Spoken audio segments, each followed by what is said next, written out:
This is a normal concern. So the question is, okay, great. What if that happens to you?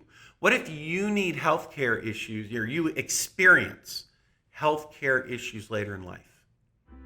What's your plan? How are you going to pay for it? Right? Do you have a plan?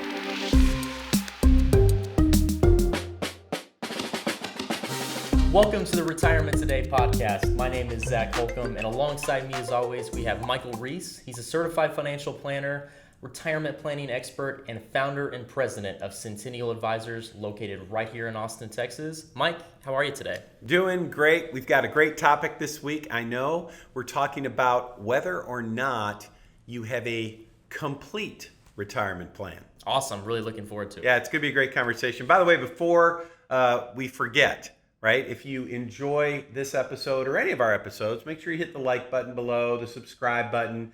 And hey, please feel comfortable sharing this with all of your friends, relatives, neighbors, the mailman, anyone that might appreciate it. Right. Yeah, I know. We love sharing this content, so it's great. So, okay, full retirement plan. We're going to be talking about what that consists of and especially how important it is. Yeah, so one of the things that a lot of people have, and we talk about this a lot, Zach, is a lot of people have what we would call an incomplete retirement plan. Sure. And what I mean by that is, maybe you've got your investments. You think, okay, I've got an investment plan. I've got a diversified investment portfolio. But what do you like to say all the time, Zach? What's one of your favorite things to say? Oh, it's an investment plan is not a retirement plan. Not a retirement plan, right. Correct. So a complete retirement plan, it considers a lot of areas other than just investing. Sure. So for example, I guess the way to really think about this is that retirement planning is so much more than just investing. And the reality though is until you get to retirement, there's a lot of questions you don't even think about asking. Right. So for example, you're working, you're just cruising right along. All you really care about is, hey, I want to invest this money. I want to grow it. I want to accumulate. That's all I care about. Right. When you get to retirement, especially when you're getting close, though, additional questions start to surface. And this is where this idea of a complete retirement plan comes into play. Okay. One additional question is simply, how am I going to get my income? Right? So I was talking to a gentleman the other day, great guy. And he was sharing with me, he said, well, Mike, here's what I've got. My whole life I've been saving and accumulating. I want to retire in about a year and a half. And he told me, he said, here's what I got. I've got my 401k. I've got some money. I've got some individual stock that I've been investing in, outside of my 401k. And I got Social Security. How in the world am I supposed to turn that into an income plan? It's like, how do I take what I've saved and how do I turn it into steady and consistent income? How do I do that? Right. When should I be taking my Social Security? He goes, I've heard all kinds of different things. I'll be 65 when I retire. Should I take it right then? When I get my Social Security statement, it says something about my full retirement age is 67. What does that really mean? Right. I've heard that I could delay until 70 and I'd get more. Is that true? And if it is true, is that the right approach? So this is a great example of he was really, really good at saving money. Sure. Really, really good at investing those savings. He was diversified in his 401k. It was really set up pretty well for growth and accumulation. Right. But when we ran the analysis on that portfolio, on his portfolio, we learned that it was only kicking out 1.7% in income. So what does that mean? If he had $1 million, it was only giving him $17,000 of income, and he needed a lot more than that. Right. I'm glad you brought up income planning first, because when he retires, he's going to want to maintain a similar level of lifestyle. Getting $17,000 of income a year, that's not going to allow him to maintain that. That's not going to cut it. And in his case, so he had saved $2 million. So, and he needed, his goal was to have about $100,000. Sure. Well, great. $2 million at 1.7%, he was getting $34,000 of income from his portfolio. And his question to me is like, Hey, I know that doesn't cut it. He goes, I know I would have to sell positions to make up the difference.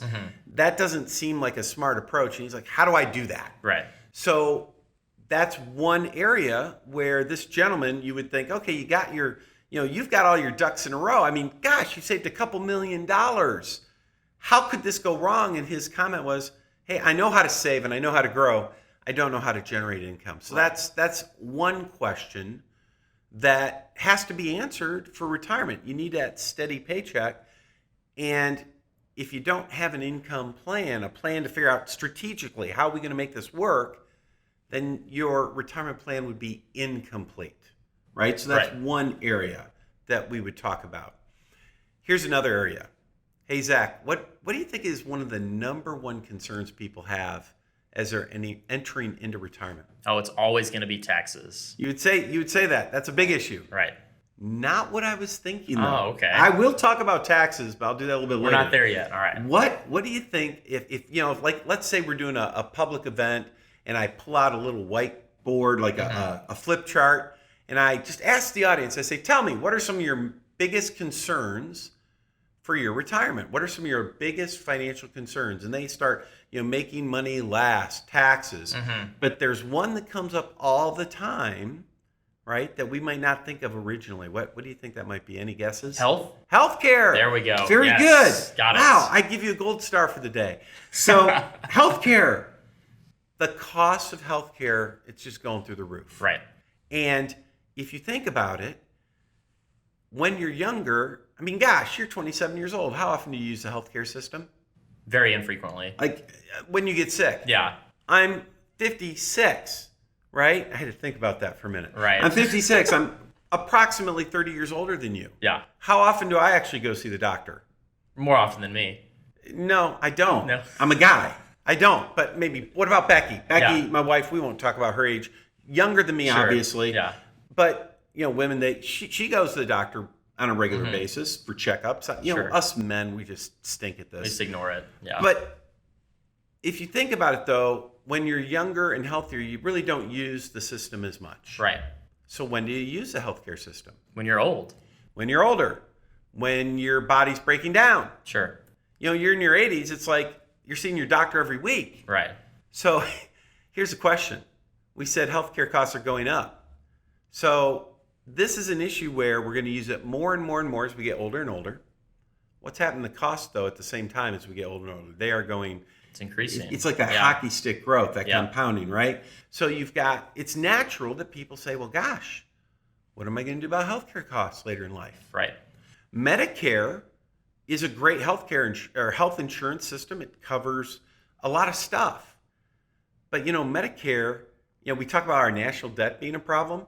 Medicare is in the hole more than the national debt. It's a bigger problem than our national debt. Medicare as a financial system is so far underwater, it's laughable. Are they going to have to increase some of your Medicare expenses later on? 110%. I think it's very likely. Yeah. Right? But it's not just that. There's a lot of things Medicare doesn't cover. So the question I would ask you, and by the way, that's like longer term care types of things. Maybe Alzheimer's, Parkinson's, things like that. And you may not be in a home. You may not be in a nursing home. You may not be in assisted living. You might be in your own home, but you're suffering from these things, and you have to pay a nurse or somebody to come in and help out. It's still expensive. Right. And I like to ask this question. Do you know anyone? Do you know anyone who's ever had to, financially spend through pretty much all their savings because of healthcare later in life? I know a few people, yeah. Like everybody knows someone. Sad stories. This is a normal concern. So the question is, okay, great. What if that happens to you? What if you need healthcare issues or you experience healthcare issues later in life? What's your plan? How are you going to pay for it? Right? Do you have a plan? And you know what the answer is for most people? They shrug their shoulders and say, It's what like, plan? I hope it doesn't happen to me. Right. Right? I guess I'll just use savings. This happens to 70% of people. Right. 70% of people need long-term care at some point before they die. Right. Well, if that happens, that's a high enough probability. I think you need to have, as an adult, you need to have a plan. Right.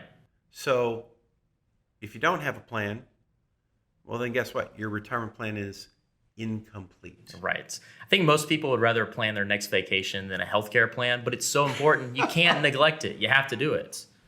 I love that statement. I'd rather plan my vacation than a healthcare plan. By the way, we could talk about estate planning is another area that people, hey, when's the last time you updated your estate planning? Oh, I've got a will, and I think it's about as old as I am. Right. Yeah, the paper's like falling apart. Yeah. Yeah, it's like 20 years old. We got it when our kids were little.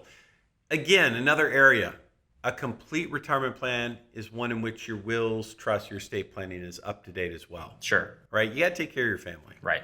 And then we'll bring up the one that you brought up earlier, the area that I think many people fall short on are taxes. Right.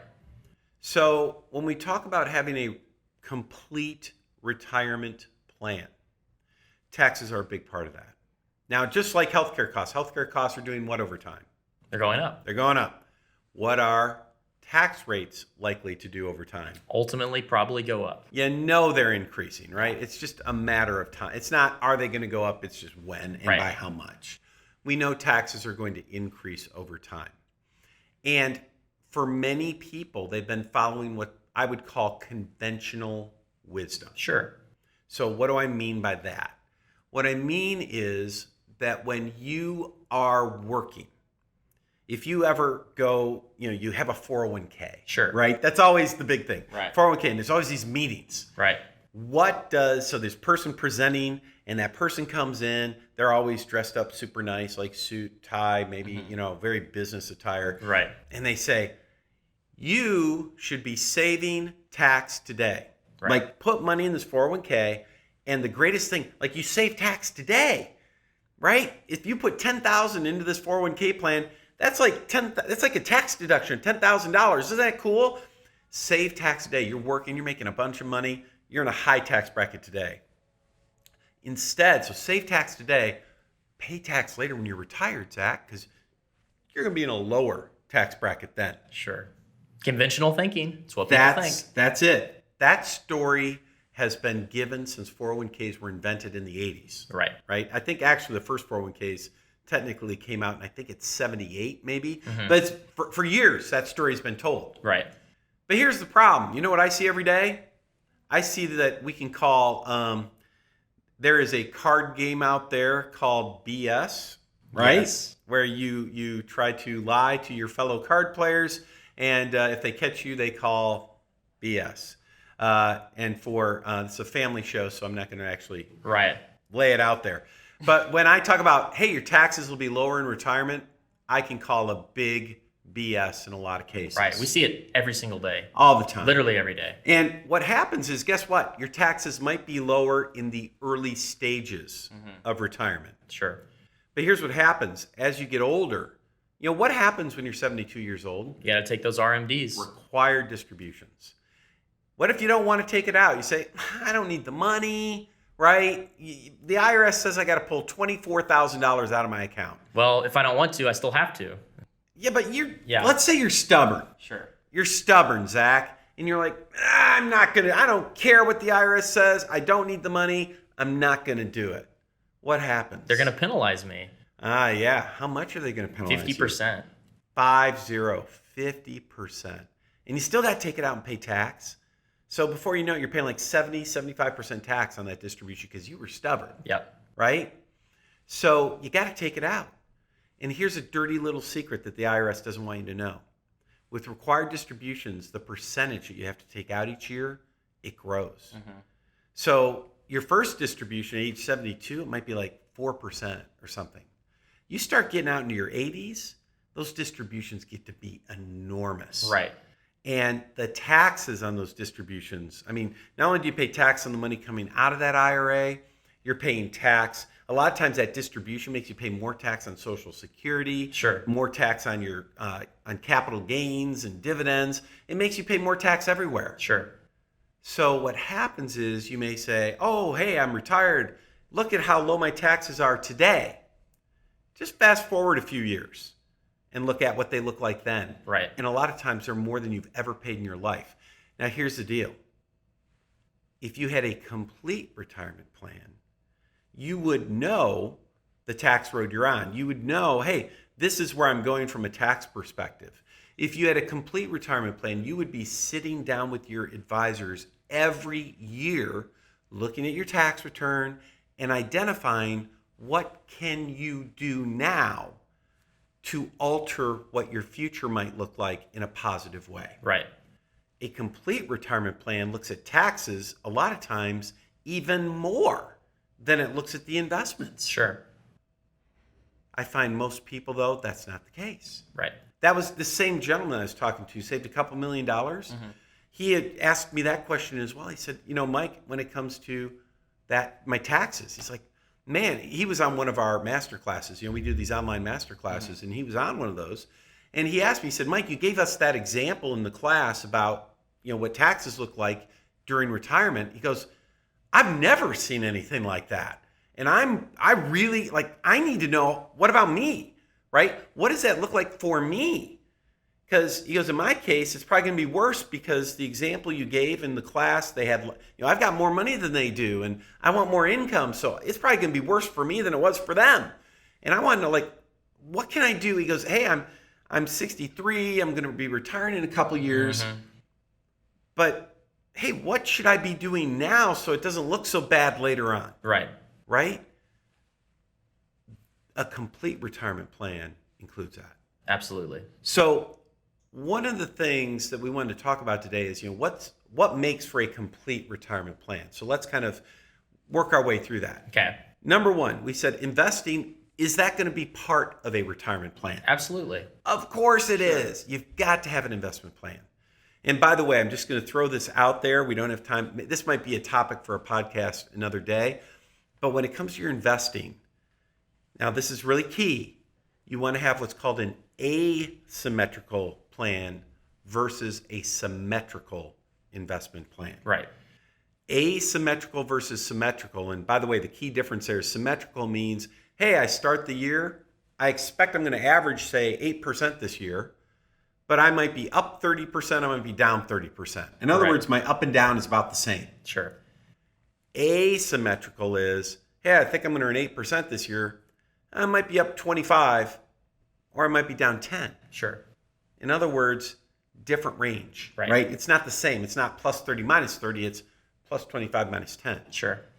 You need the second. Sure. Asymmetrical. So you need an investment plan. What else do we need? We need an income plan. Income. Income is the lifeblood of retirement, right? And I know it's not sexy to talk about. Investing is sexy and it's cool and it's interesting. Income should be boring. It should be the exact opposite. You should have an income plan that is generating that steady, reliable paycheck to you every month, no matter what the markets do. Old reliable. Don't want to have to worry about an income plan. I know, and it's a little boring, but that's what it's supposed to be. Sure. A boring income, like knowing that your income's just coming. A boring income makes for an exciting retirement. Right? So you got to have an income plan. We said investments, income. What else? Healthcare. Healthcare. Yep. You got to have a healthcare plan. That's number 3. How are you going to address the cost of healthcare later in life? And by the way, the answer might be from your personal savings. That might be okay. Sure. It might be perfectly fine. This gentleman that I've been talking about today saved $2 million. If he needs healthcare later in life, can he probably afford it? Most likely. Probably. Yeah. Does he need to get insurance or anything like that to protect himself? Probably not. What's interesting is those are the people that are the fastest to buy insurance. Sure. By the way, notice how they think. Right. But you need to at least talk about it and address it. Right. So we said investing, income, healthcare. Next one is estate. Right. Can't leave that out. Got to make sure that you protect the people you leave behind. I've been doing this for 25 years. And I like to joke about this, Zach, but whenever I talk to someone about, all right, where do you want your money to go after you're gone? You know what they say? They say, my spouse, my children, grandchildren, maybe a charity. Sure. You know who they never say? The IRS. Yeah, the IRS. They never say, oh, I'm really hoping I can send, when I die, I hope a whole bunch of my money goes to the IRS. Just want to write a big check to them. Nobody says that, right? Right. Yet for most people, the IRS is one of the largest beneficiaries. Sure. Why isn't anybody talking about that? Why aren't we helping people make better choices there. Again, that's part of a complete plan. So what do we have now? Investing, income, healthcare, estate planning. And our fifth area, my favorite area, is what? Taxes. Taxes. You got to cover the tax buckets, right? You got to make sure that you're being smart about your tax planning. If you just follow conventional wisdom, the IRS is going to like you a lot. Right. They're going to think you're the coolest person there was because that's who they collect on. They love conventional wisdom. They love people that defer their investments. And here's the issue. The cool part about it is it doesn't often take like these huge planning swings. Right. It's not like, oh my gosh, I've got to convert all of my IRA to a Roth IRA overnight, or I've got, it's not that type of thing. A lot of times with tax planning, it's not about making big changes. It's about the little hinges that swing the big doors. Sure. It's like I have a great example where someone with $1 million in their 401k, they don't have to convert all of it. But if they just converted maybe 50,000 of it, 5% of it a year for maybe 6 or 7 years, right? Huge outcomes for that. I mean, huge benefits for doing that. Notice that you don't have to convert, 300,000 all at once. Little bits over a period of time make for big differences. And as you're listening, what about you? Or if you're watching, right? If you're watching, what about you? What does your tax future look like? And what could it look like if you just paid attention and utilized some intelligent tax planning strategies? Sure. So that's a complete plan. It's not just investing, it's investing, income, healthcare, family or estate planning, and tax. Right. So my biggest takeaway from this discussion, Mike, and I hope it's the same for our viewers and listeners, all 5 of these areas are so important, but just missing one of them can wreak havoc on a retirement plan. Right. Miss one, it affects all the others. Right. It's like, I'll get to the healthcare planning later, or maybe the estate, but then maybe a bad day comes, you miss that area, havoc rises. Yeah, it's like, or a good example of that, I came across a widow. She was referred to us. And, what happened was her husband, he got sick and very quickly, within a couple months, passed away. Right. Their wills and trusts were last updated like 23 years ago. Right. And, what those documents, what they represented, had nothing to do with their current reality. Sure. So that was a mess. Right. Beneficiary paperwork was all over the place. So their estate planning, it was a mess. Did he want to leave his widow in a place where it would just be a mess for her? No. Of course not. They hadn't done any tax planning. So now as a widow, her taxes are going to go up through the roof. So, we got to do some crash planning on that. We looked at, from an investment perspective, taking on way more risk than she's comfortable with. Income, he had one of these pensions, but when he died, she only gets I think a third of it. So what is she going to do for income? I mean, all of these areas, the investments, hey, probably more risk than they should, but at least it was diversified. But it's like they almost ignored all the other areas. Right. Things happen. Don't ignore them. You overlook one thing, it can just cascade like dominoes, right, and affect all the rest. We have to plan for the unexpected. Get your ducks in a row, right? Have a complete plan, not an incomplete plan. Right. Well, I'm really glad we had this discussion because it is really so important. Absolutely. Right. So, as you're watching, by the way, if you're a client, the good news is, as you know, we visit with you throughout the year and we talk about this stuff, right? We make sure that you're on target in all of these areas. If you're not a client and you're thinking to yourself, wow, that kind of hit home. I mean, maybe you feel like you have an incomplete plan. You can always just give us a call. Our number here, it's 512-265-5000. The easiest thing in the world to do, though, I would go to, Talk to Mike, like the number 2, talktomike.com? No, T-O, talk2mike.com. Talk to, not the number. So talktomike.com. Yep. And if they go there, they can set up a quick 15-minute call with you, Zach. Yep.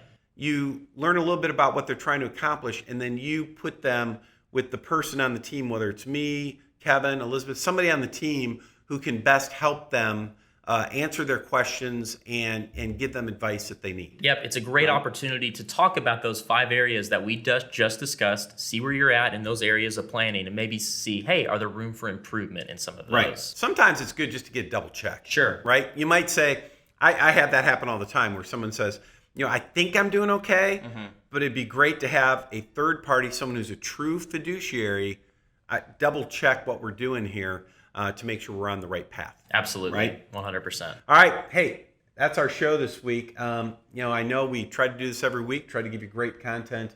Any final thoughts, Zach, before we wrap up? Well, if you enjoyed today's discussion, if you're watching us on YouTube, remember to like, comment, and subscribe. We'd love to keep you notified about all of our latest videos and content.